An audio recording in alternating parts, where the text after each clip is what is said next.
Hi friends, welcome to Venis kitchen. நாம் இன்றைக்கி என்ன பார்க்க போகிறோன்னா வெண்டைக்காய் தொக்கு, வெண்டைக்காய் கூட்டு எப்படி பண்ணலான்னு நம்ம இந்த வீடியோவில் பார்க்கலாம். இதை நீங்கள் செஞ்சிங்கன்னா இதுக்குன்னு தனியாக நீங்கள் குழம்பு வைக்க வேண்டிய அவசியம் இருக்காது. இதையே நீங்கள் சோத்துக்கு வரைச்சி சாப்பிட்லாம், அவ்வளோ டேஸ்ட்டாக இருக்கும். அதை எப்படி பண்ணலான்னு நம்ம இந்த வீடியோவில் பார்க்கலாம். தொக்கு பண்ணுறதுக்கு தேவையான ஒரு பாத்திரத்தை அடுப்பில் வச்சுட்டு ஒரு 3 ஸ்பூன் அளவுக்கு எண்ணெய் சேர்த்துக்கிறேன்.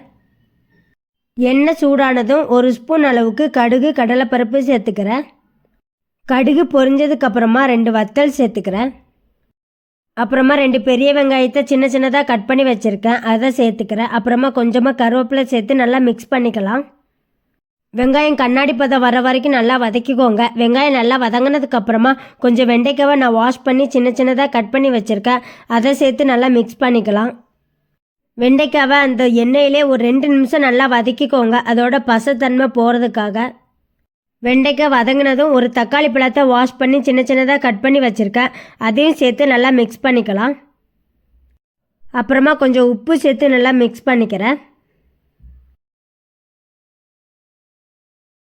தக்காளி நல்லா வதக்கிக்கோங்க. தக்காளி நல்லா வதங்கினதுக்கு அப்புறமா ஒரு 1/2 ஸ்பூன் அளவுக்கு மஞ்சள் தூள், 1 ஸ்பூன் அளவுக்கு மிளகாய்த்தூள், அப்புறமா 1 ஸ்பூன் அளவுக்கு மல்லித்தூள் சேர்த்து நல்லா மிக்ஸ் பண்ணிக்கலாம். அப்புறமா ஒரு சின்ன நெல்லிக்காய் சைஸ் நான் புளியை தண்ணியில் ஒரு 30 நிமிஷம் ஊற வச்சு எடுத்துருக்கேன். அதை இப்போ நம்ம கரைச்சி அந்த தண்ணியை இப்போ உள்ளே சேர்த்துக்கலாம். அப்புறமா ஒரு 1/2 கப் அளவுக்கு தண்ணி சேர்த்துக்கிறேன். தண்ணி சேர்த்து நல்லா மிக்ஸ் பண்ணிவிட்டு ஒரு 10 நிமிஷம் க்ளோஸ் பண்ணி வைங்க. நம்ம ஊற்றிருக்க தண்ணியெல்லாம் வற்றி மசாலாவோட பச்சை வாசனைலாம் போய் வெண்டைக்காய் நல்லா வேகட்டும். இடையில ஓப்பன் பண்ணி கிளறி விட்டு செக் பண்ணிக்கோங்க. 10 நிமிஷம் ஆகிட்டு ஓப்பன் பண்ணி பார்த்துடலாம். பாருங்கள், நம்ம ஊற்றிருக்க தண்ணியெல்லாம் வற்றி வெண்டைக்காய் நல்லா வெந்துட்டு. இந்த சமயத்தில் உப்பு செக் பண்ணி பாருங்கள். எனக்கு கொஞ்சம் உப்பு கம்மியாக இருக்குது, ஸோ நான் இந்த சமயத்தில் கொஞ்சம் உப்பு சேர்த்து நல்லா மிக்ஸ் பண்ணிக்கிறேன்.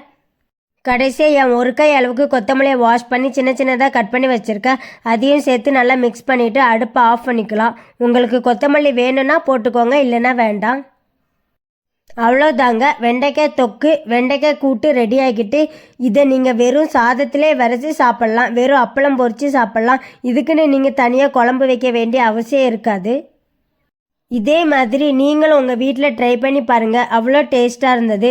உங்களுக்கு இந்த வீடியோ பிடிச்சிருந்தா லைக் பண்ணுங்கள், கமெண்ட் பண்ணுங்கள், வேனிஸ் கிச்சன் சேனலை சப்ஸ்கிரைப் பண்ணிக்கோங்க. பை ஃப்ரெண்ட்ஸ், நெக்ஸ்ட் வீடியோவில் பார்க்கலாம்.